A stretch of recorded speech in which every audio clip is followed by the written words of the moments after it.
Start. తింటే గాలిలే తినాలి, ఉంటే భరతన వినాలి అనే సామెత విన్నారు కదా.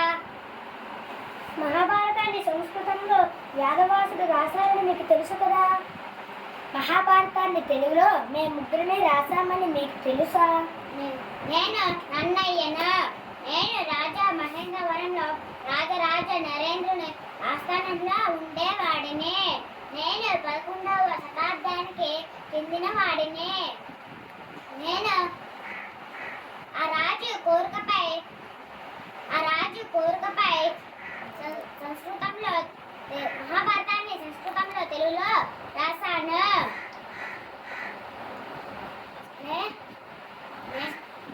నేను ఆదిసభ పర్వాలను అరణ్య పర్వంలో కొంత భాగాన్ని రాశాను. నన్ను ఆది కవి అంటారు. నాకు వాగశాసనుడు అనే బిరుదు కూడా ఇచ్చారు. నేను రాసిన పద్యం ఒకటి చెప్తాను, వినండి మరి. అలిగిన నలుగక ఎగ్గులు పలికిన మరి వినని ఎట్లే, ప్రతివచనంబుల్ పలుకక బండము వడియడదలపక, ఎన్న తడుచువే ధర్మజ్ఞుడిలన్న. ఎవరైనా తనను కోపగించుకుంటే తాను వాళ్ళను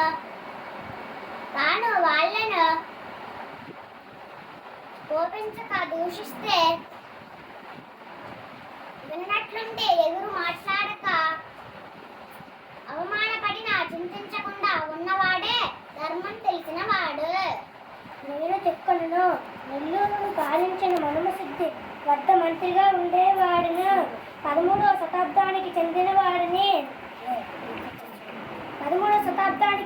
వాడిని. మహాభారతంలో విరాట పర్వం మొదలు 15 పర్వాలు రాశాను. నాకు కవిబ్రహ్మ, ఉభయకవి మిత్రుడు అనే బిరుదులు వచ్చాయి. నేను నిర్వచనోత్తర రామాయణం అనే మరో కావ్యం కూడా రాశాను. నేను రాసిన పద్యం ఒకటి చెప్తాను, వినండి మరి. ధనమును విద్యయు వంశంబును దుర్మతులకు ముందుకు నరించును, సజ్జనులైన వారి కడకవయును వినయము నివ్య తెచ్చు నిర్వీనాథ. ఓ మహారాజా, ధనము విద్య వంశము అనేవి చెడ్డవాళ్ళకు అహంకారాన్ని కలిగిస్తాయి. ఇవే మంచివారికి గర్వం లేకుండా చేసి వినయాన్ని కలిగిస్తాయి. నా పేరు ఎర్రన.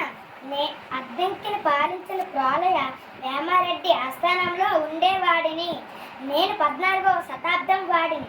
భారతంలో అరణ్య పర్వంలో నన్నయ్య రాయగా మిగిలిన భాగాన్ని నేను పూర్తి చేశాను.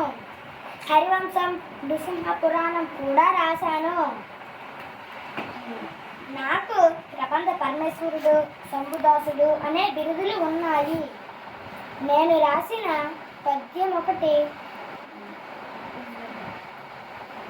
చెప్పుతాను, వినండి మరి. పాపములకెల్ల నెక్కుడు పాతకములు సువ్వె క్రోధ లోభంబులు సుప్రతాత్మ, వాని రెంటి జయించిన వాడు గాని ఎందు బరము ధార్మికుడని ఎన్నబడడు. భావం: అన్ని పాపాల కంటే కోపము, పిసినారితనం అనేవే గొప్ప పాపాలు. ఈ రెండింటిని జయించిన వాడే ధర్మాత్ముడు.